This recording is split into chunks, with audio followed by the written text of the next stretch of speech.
Hello friends, ओम श्री गणेशाय नमः। आप सभी का स्वागत है आपके अपनी यूट्यूब चैनल पर। फ्रेंड्स, आज हम आपको इस वीडियो में बताने जा रहे हैं अहोई अष्टमी का शुभ मुहूर्त, पूजा का शुभ समय, महत्व, अहोई अष्टमी की पौराणिक व्रत कथा और अहोई अष्टमी की पूजन विधि के बारे में।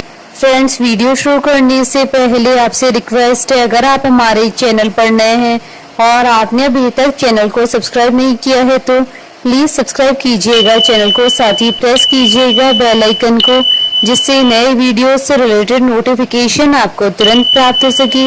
और वीडियो पसंद आने पर वीडियो को लाइक और शेयर जरूर कीजिएगा ताकि सभी भक्तों को इस वीडियो का लाभ प्राप्त हो सके। और कमेंट बॉक्स में ओम श्री गणेशाय नमः जरूर लिखिएगा। कार्तिक कृष्ण पक्ष की अष्टमी अहोई अष्टमी या आठे कहलाती है। यह पर्व दीपावली से ठीक एक सप्ताह पूर्व आता है। अहोई अष्टमी भी महिलाओं का विशेष पर्व माना जाता है। इसमें महिलाएं व्रत उपवास करती है।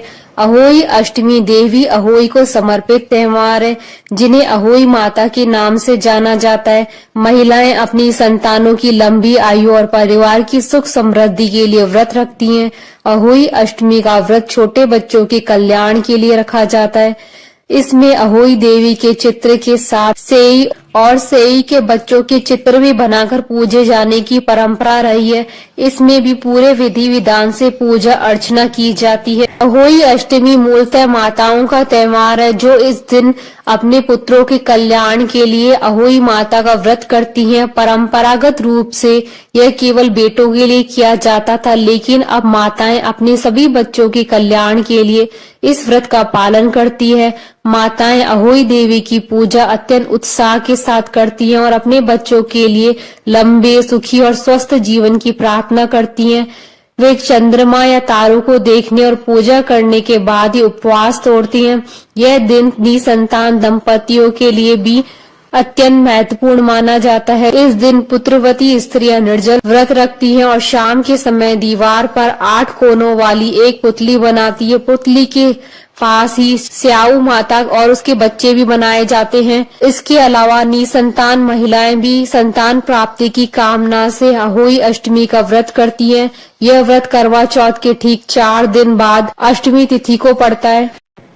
फ्रेंड्स, अब आइए जानते हैं साल 2025 की अहोई अष्टमी की शुभ मुहूर्त के बारे में। हिंदू पंचांग के अनुसार साल 2025 में अहोई अष्टमी का व्रत 13 अक्टूबर 2025 सोमवार के दिन है। कार्तिक कृष्ण अष्टमी तिथि प्रारंभ होगी 13 अक्टूबर 2025 को दोपहर 12:24 पर और कार्तिक कृष्ण अष्टमी तिथि का समापन होगा 14 अक्टूबर 2025 को सुबह 11:09 पर। अहोई अष्टमी की पूजा का शुभ मुहूर्त रहेगा 13 अक्टूबर 2025 को शाम 5:53 से शाम 7:08 तक। कुल अवधि 1 घंटे 15 मिनट है और गोवर्धन राधा कुंड स्नान 13 अक्टूबर 2025 सोमवार के दिन किया जाएगा। और तारों को देखने के लिए सांझ का समय रहेगा शाम 6:17 पर। अहोई अष्टमी के दिन चंद्रोदय का समय रहेगा रात्रि 11:20 पर। और जो रवि योग का शुभ संयोग भी बन रहा है, रवि योग का प्रारंभ होगा सुबह 6:21 से दोपहर 12:26 तक। फ्रेंड्स, अब हमारे चैनल पर ज्वाइन बटन को दबाकर हमारे चैनल के मेंबर भी बन सकते हैं। हम हमारे चैनल के मेंबर्स की कमेंट्स को टॉप प्रायोरिटी पर रखकर उनका रिप्लाई करते हैं। फ्रेंड्स, अब आइए जानते हैं अहोई अष्टमी की पूजन विधि के बारे में। अहोई अष्टमी का व्रत बहुत ही महत्वपूर्ण माना जाता है। यह व्रत संतान की लंबी उम्र के साथ उसे हर परेशानी से बचाने के लिए किया जाता है। माना जाता है कि जो भी महिलाएं अहोई अष्टमी का व्रत रखती है, उसके पुत्र को लंबी आयु की प्राप्ति होती है, साथ ही उसके जीवन में सुख और समृद्धि का वास होता है। अहोई अष्टमी के दिन सूर्योदय से पहले उठे और स्नान करके स्वच्छ वस्त्र धारण करें। इसके बाद एक साफ चौकी लेकर उस पर गंगा जल छिड़के और शाम के समय दीवार पर गेरू से अहोई माता का चित्र बनाना चाहिए। इस चित्र में स्याऊ माता और उनके 7 पुत्र अवश्य होने चाहिए। अहोई माता का चित्र स्थापित करने के बाद बाद चौकी के एक तरफ करवा और दूसरी तरफ कलश स्थापित करें। इसके बाद एक चांदी की अहोई बनाएं और हर साल व्रत पर इसमें चांदी के 2 मोती अवश्य डालें। चांदी से बनी अहोई को चौकी पर रखें। इसके बाद रोली कुमकुम से दीवार पर बने चित्र में अहोई माता को तिलक करें और अक्षत लगाएं। अहोई माता को तिलक करने के बाद चित्र में जो भी लोग हैं सभी का इसी प्रकार से तिलक करें। इसके बाद अहोई माता को फूलों का हार अर्पित करें, एक दीप जलाएं, माँ को फल अर्पित करें। इसके साथ ही सास के लिए थाली तैयार करें जिसमें वस्त्र और श्रृंगार का सामान अवश्य होना चाहिए।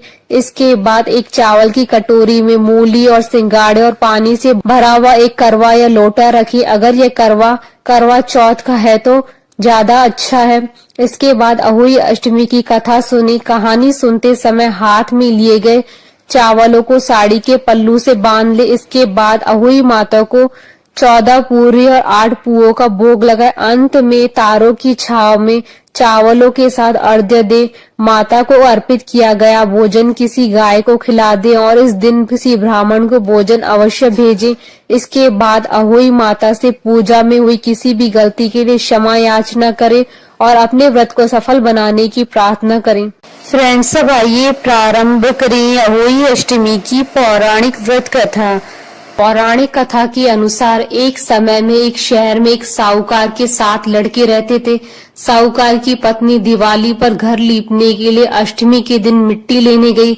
जैसे ही मिट्टी खोदने के लिए उसने कुदाल चलाई, वह सही की मान में जा लगी जिससे कि सही का बच्चा मर गया। साहूकार की पत्नी को इसका काफी पश्चाताप हुआ। इसके कुछ दिन बाद ही उसके एक बेटे की मौत हो गई। इसके बाद एक एक करके उसके 7 बेटों की मौत हो गई। इस कारण साहूकार की पत्नी शोक में रहने लगी।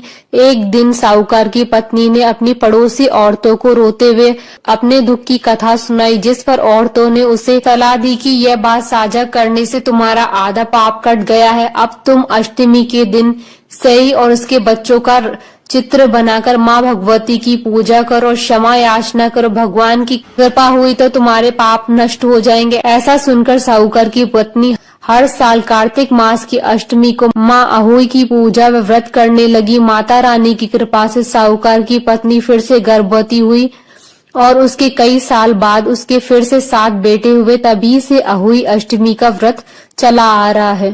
बोलिए अहोई माता की जय। हमारे साथ इस वीडियो में अंत तक बने रहने के लिए आपका धन्यवाद। ओम श्री गणेशाय नमः।